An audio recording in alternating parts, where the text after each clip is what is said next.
Hi, Eagles. I am Dr. Mari Ross Alexander, ABC for Student Health and Wellness. And, my job is to make sure that you are physically, mentally, medically, and academically well while you're on campus. It's been challenging times. We're really eager to have you back on campus, but it really is going to require all of us working together to follow the recommendations of all these panelists to make that happen. So I'll go over how we're going to get that done. Next slide. So COVID testing, tracing and surveillance. This is kind of the topic that most of you guys have asked me about. And what we are going to do is we're going to have you complete a daily electronic health screening. So every day on your MyEOL, there will be a place for you to answer the questions about your health. If you answer those in a no format, you could go on to class and do all the things that you have been doing. If you answer no to those questions, then you're going to have a follow-up screening with Student Health to make sure that you're okay. These health screenings will be monitored by Apex Solutions. They are a third-party vendor, meaning they're an outside company that are going to vet all of these screenings on a daily basis. Now, Apex will work directly with Student Health to make sure that the questions are answered in a timely manner, that you'll get feedback very rapidly to determine whether you need to be tested or not. So we are prioritizing our testing with the following categories being primary, meaning so anyone can get a test. That's not a problem. However, as we look through the screenings and we look to see who's going to get those tests, these are the groups that we're going to be looking at. So if you have symptoms, you have a cough, difficulty breathing, then absolutely you're going to be tested. If you've been in close contact with someone who has tested positive for COVID, you'll be tested as well. Our student athletes, most of you all know that you have a different requirement in testing. We'll make sure that you're tested in regular intervals determined by your sport or the governing agency of the NCCU. Medically vulnerable students, those who have underlying conditions, they'll be prioritized for testing. Students that are participating in health profession and education programs that have clinicals or any kind of field work outside of our campus with high-risk populations, you will be prioritized as well. And then if you're coming from an area of high-rate transmission, you may also be asked to take a test at that time.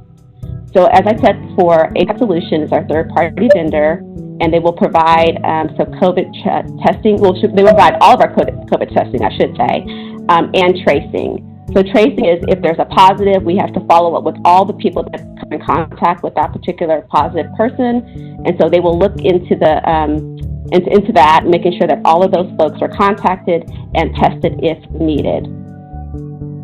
So one of the big questions is, what happens if I have a positive test?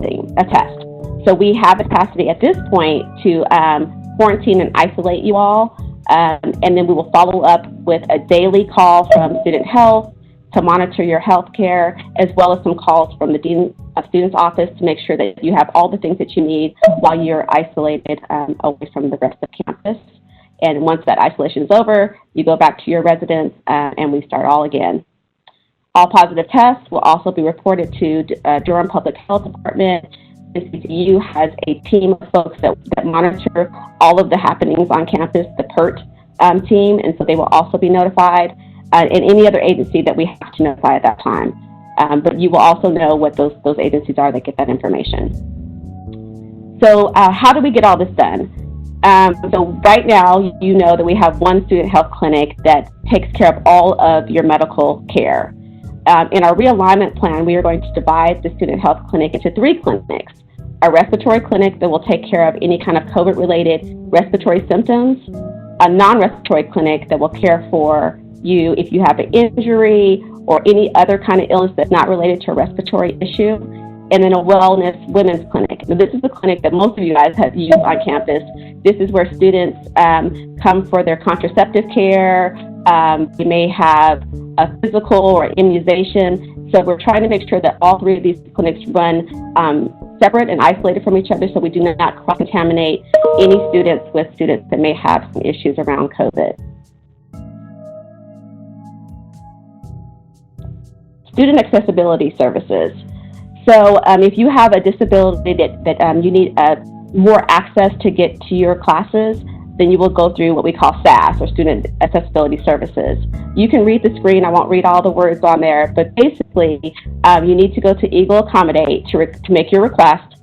From there, they will ask you for your documents. Once your documents are submitted, you will be granted an interview to talk about how do we make these accommodations happen.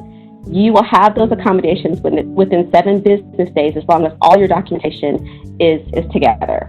Now, with COVID, we know that there's going to be some additional type of accommodations that need to be made. We're asking that you still go through Accommodate just like you have before. If you have not been to Accommodate before, we can show you how to do that so that you can get those accommodations made. Professors will not be making accommodations in the classroom for classroom accommodations. They will also refer you back to SAS to get those accommodations completed. And the Counseling Center. So the Counseling Center is currently operating telehealth appointments. They've done that since March the 13th, when we all went home for this semester, and they will continue to do so. So the same way that you've been able to access care will remain. You call the Counseling Center to initiate your appointment. They will, and we will conduct all of those appointments through telemedicine. They still will be on campus. So our Counseling Center staff will still be in their offices, but they will meet with you through video, so on WebEx at this point. And we still have crisis available, so there's still counselors to come out and tend to a crisis situation.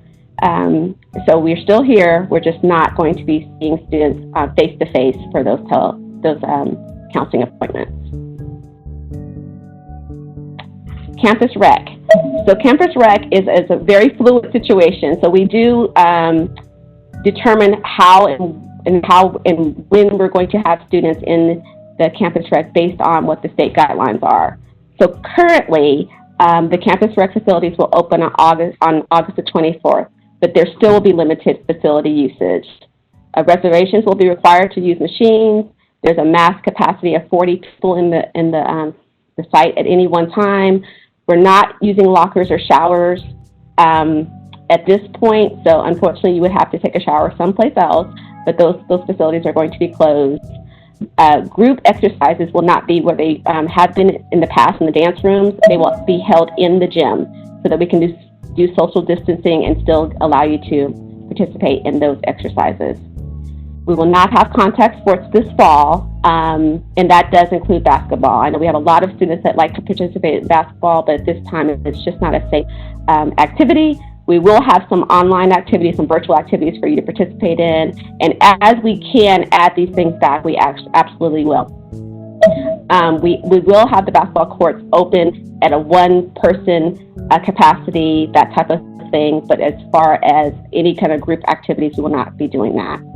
And we are also asking that everyone who is going to use the fitness center enter through the external door at the fitness center. I know that some folks like to enter all the type of doors to get into Walker. If you're coming to the fitness room, we're asking you to, the fitness center, we're asking you to come in through that one fitness door.